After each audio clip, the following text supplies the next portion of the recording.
तरीके से, साजिशों से फलस्तीनियों को मारा गया, भगाया गया। और उसके बाद क्या हुआ? 20-25 साल के अरसे में, जिसको फलस्तीन की तारीख में नखबा कहते हैं, कितने लोग बेघर हो गए? 1.5 करोड़ फलस्तीनियों को भगा दिया गया। और फिर 67 की जंग हुई तो हमने मस्जिद अक्सा को खो दिया, उस मुबारक जगह को खो दिया जहां पे आकाए दो आलम सल्लल्लाहु अलैहि वसल्लम तमाम रसूलों और नबियों की नमाज इमामत की थी। और उस वक्त से वो फलस्तीनी लड़ रहे हैं। फलस्तीन का मसला सिर्फ अरबों का मसला नहीं, फलस्तीन का मसला सिर्फ मुसलमानों का मसला नहीं, फलस्तीन का मसला हर उस इंसान का मसला है जो इंसाफ चाहता है, जो इंसाफ चाहता है। और जो पूछते हैं कि सलाहुद्दीन कहां आएगा, अरे सलाहुद्दीन को आने के लिए तुमको नेक बनना पड़ेगा। जब ईसाइयों ने मस्जिद अक्सा और बैतुल मुक़द्दस पर कब्जा किया, क्रूसेडर्स ने एक दिन में 70,000 मुसलमानों का कत्लेआम हुआ। उनके घोड़े गिर जाते थे, इतना खून था। मगर जब सलाहुद्दीन अय्यूबी ने फलस्तीन बैतुल मुक़द्दस पर कामयाबी हासिल की और तमाम ईसाई लोग जमा हुए, बोले कि सलाहुद्दीन अब तुम हमसे क्या करोगे?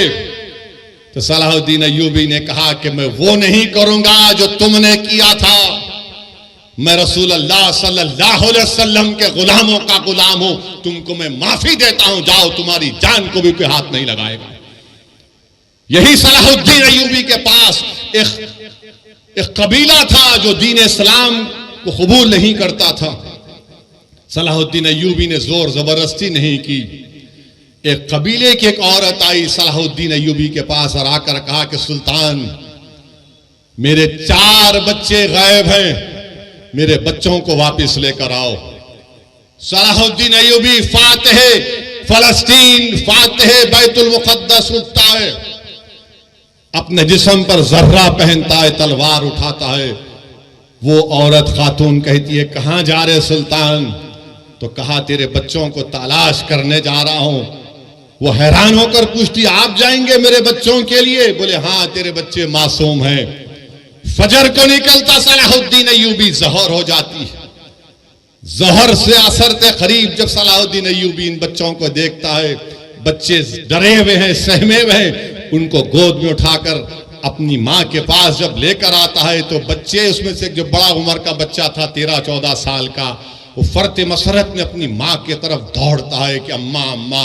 तो उस माँ ने क्या किया? उस माँ ने उस बच्चे के मुंह पर एक जोरदार तमाचा मारा और कहा कि जा, सलाहुद्दीन के कदमों में गिर जा, ये वो नबी मोहम्मद सल्लल्लाहु अलैहि वसल्लम का गुलाम है, अगर ये ऐसा है तो उसका रसूल कैसा रहमत वाला होगा। ये सलाहुद्दीन अय्यूबी था। मेरे अजीज दोस्तों और बुजुर्गों, नौजवानों, इसीलिए कह रहा हूं कि तुमको नेक बनना पड़ेगा। और याद रखो इस बात को, जब तुर्कों की हुकूमत थी, सल्तनत उस्मानिया की हुकूमत थी, तुम्हारा ख्याल यह है कि तुम्हारा मिजाज ये है कि तुम अपने फोनों पर, टीवी पर अर्तुगरुल देखकर खुश हो जाते, तुम उस्मान का सीरियल देखकर खुश हो जाते। मगर क्या तुमको मालूम कि जब तक 400 साल तुर्कों की हुकूमत थी, मस्जिद अक्सा हमारे पास थी। मगर जब तुर्कों से इक़्तिदार, इत्तेहाद जब कमजोर हुआ, कबीलों की बुनियाद पर, असबियत की बुनियाद पर जब इत्तेहाद पारा पारा हो गया, तो सबसे पहली चीज जो हमारे हाथ से चले गई वो मस्जिद अक्सा और बैतुल मुक़द्दस हमारे हाथ से चला गया। इसीलिए मेरे अजीज दोस्तों और बुजुर्गों, इत्तेहाद को मजबूत रखो। याद रखो, तुमको हम तमाम, मुझसे तुमको नफरत होगी, मगर मेरी और तुम्हारी ख्वाहिशों से ज्यादा और अहमियत का काम इत्तेहाद। असदुद्दीन ओवैसी यकीनन कमजोर है, मगर याद रखो ये इत्तेहाद तुम्हारे लिए और मेरे लिए, आने वाली नस्लों के लिए जरूरी है। हमने इत्तेहाद को खोया तो मस्जिद अक्सा निकल गई हमारे हाथ से, मस्जिद अक्सा हमारे हाथ से निकल गई। तो इत्तेहाद को मजबूत रखो। बुजुर्गों, नौजवानों, मेरी इज्जतदार मां और बहनों, इस गुनाहगार की गुजारिश यही है कि अपने इत्तेहाद को मजबूत रखो। तुम्हारा इत्तेहाद कमजोर होगा तो ये तारीख तुमको बता रही है कि हमने क्या खोया। हमने क़िबले अव्वल को खो दिया। मगर लाखों सलाम वो गाजा के बहादुरों पर, जो गाजा के बहादुरों पर जो आज भी लड़ रहे हैं, कल भी लड़ेंगे। मगर हम हमारे वजीर आजम से कहना चाहेंगे कि मोदी जी रोको जो गाजा में जुल्म हो रहा है फलस्तीनियों पर। आपने कहा कि India stands in solidarity with the Palestinian people, तो सॉलिडारिटी दिखाओ। रोको उन लोगों को। 21 लाख में से 10 लाख लोग बेघर हो चुके हैं। वो शैतान नेतन्याहू जालिम है, वॉर क्रिमिनल है, वो जो ढकेल रहा है फलस्तीनियों को, ढकेल रहा है कि घरों को बर्बाद, 6000 बम गिराए गए। हम भारत के वजीर आजम को बताना चाह रहे कि महात्मा गांधी ने क्या कहा था। गांधी ने कहा था कि ये फलस्तीन अरबों का है। जिस तरह अंग्रेजों के लिए बर्तानिया है, फ्रेंच के लिए फ्रांस है, ये अरबों की जमीन है, ये अरबों की जमीन है, गांधी ने कहा था। मगर अफसोस की बात यह है कि आज हमारी हुकूमत खामोश बैठी हुई है। क्यों खामोश बैठी हुई है? अगर हम पूरी दुनिया में एक सुपर पावर बनना चाहते हैं, अगर हम अक़वाम मुत्तहिदा की सिक्योरिटी काउंसिल में मेंबरशिप चाहते हैं वोटिंग राइट के साथ, तो फिर हमारी हुकूमत को, हमारे मुल्क को ये जो वार क्राइम्स इजराइल कर रहा है उसकी मजम्मत करनी चाहिए। जो फलस्तीनियों को गाजा से निकाला जा रहा है उनकी मदद करनी चाहिए, रोकना चाहिए। अरे उनको पानी दो, दवा दो, लाइट दो। ये कौन सा जुल्म है कि तुम उनको मार रहे हो? बेहतरीन से बेहतरीन हथियार अमेरिका दे रहा है, अरे आप इन पर हथियार बरसा रहे। मेरे अजीज दोस्तों और बुजुर्गों, अभी हमारे मुल्क के चीफ मिनिस्टर ने कह दिया, क्या कहा उन्होंने कि अगर कोई फलस्तीन का नाम लेगा तो उसको बुक कर दो। सुनो मुख्यमंत्री, मैं फलस्तीन का झंडा तिरंगे के साथ लगा के आया, मैं फलस्तीन के लिए खड़ा हूं और खड़ा रहूंगा इंशाअल्लाह ताला। फलस्तीन सिर्फ मुसलमानों का, अरबों का मसला नहीं, फलस्तीन इंसानियत का मसला है। और हम उस बाबा मुख्यमंत्री से कहना चाहेंगे, अगर आपको केस बुक करना है तो वजारत खारजा MEA पर केस बुक करना पड़ेगा। अगर कई यूपी में मोदी जी आ गए तो उन पर भी केस बुक करना पड़ेगा आपको। मेरे अजीज दोस्तों और बुजुर्गों, मेरी आप तमाम से गुजारिश है कि अपनी दुआओं में इन गाजा के मजलूमों के लिए दुआ करिए। हम इस मुबारक शब में अल्लाह से दुआ करते हैं कि अल्लाह तुझे तेरे हबीब मोहम्मद मुस्तफ़ा सल्लल्लाहु अलैहि वसल्लम का वास्ता, तो इन गाजा के लोगों की हिफाजत फरमा दे। अल्लाह हम तुझसे तेरे हबीब का वास्ता देकर भीख मांगते हैं, या अल्लाह इनकी जानों और माल की हिफाजत फरमा। परवरदिगार इनकी गैब से मदद फरमा।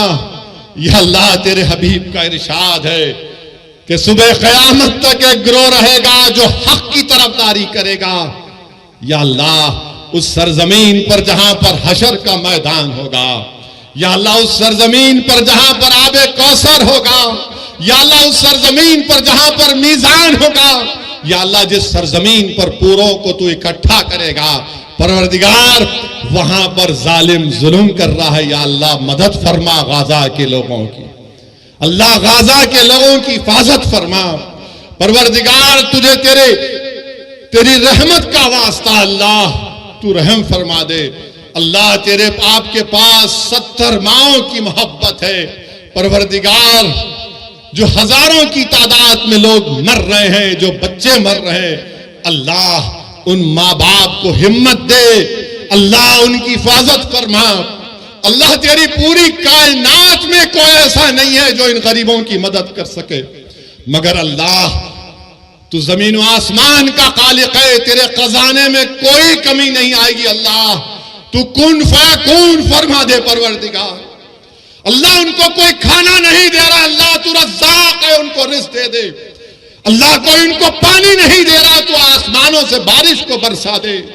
अल्लाह इनके पास दवाएं नहीं है, तू शाफी है, अल्लाह उनकी शिफात फरमा दे।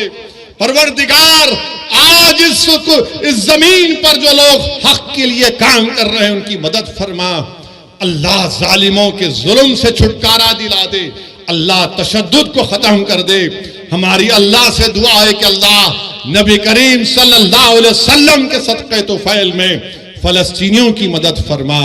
अल्लाह उस इलाके को अमन का गहवारा बना दे, अल्लाह उस इलाके को अमन का गहवारा बना दे।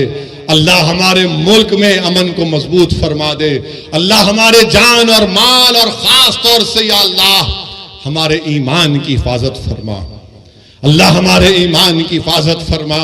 परवरदिगार जब तक तू हमको जिंदा रखेगा मेरे मौला, तुझे तेरी रहमत का वास्ता, तेरे हबीब का वास्ता, हम झुके तो सिर्फ तेरे सामने झुके। अल्लाह हम किसी से मांगे तो तुझसे मांगे। अल्लाह हमको शिरक से बचा ले, अल्लाह हमको शिरक से बचा ले। अल्लाह तू हमारा रब है, हमारे लिए काफी है। अल्लाह तू हमको रसूल अल्लाह सल्लल्लाहु अलैहि वसल्लम को उम्मती बनाया, ये दुनिया का सबसे बड़ा एजाज हमको दिया। मेरे रब लाज रख ले, मेरे अल्लाह लाज रख ले परवरदिगार। अल्लाह कमजोरों की मजलूमों की लाज रख ले। अल्लाह इनकी हिफाजत फरमा जो बेसरो सामानी में अल्लाह जानवरों से बदतरीन सलूक गाजा में किया जा रहा है। अल्लाह गाजा के उन गरीबों की मदद फरमा। अल्लाह हमारे वतन अजीज में अमन को मजबूत कर दे, जालिमों के जुल्म का छुटकारा दिला दे। अल्लाह जो लोग हक के लिए मेहनत कर रहे हैं अल्लाह उनको कामयाब कर दे। अल्लाह हमारे इत्तेहाद को मजबूत फरमा। परवरदिगार हमारे इत्तेहाद को मजबूत फरमा। अल्लाहुम्मा सल्लि अला सय्यिदिना मुहम्मदिन अब्दिका रसूलिका नबी उम्मी आलिहि वसल्लम। सुब्हान रब्बिका रब्बिल इज्जति अम्मा यसिफून व सलामुन अलल मुरसलीन वल्हम्दुलिल्लाहि रब्बिल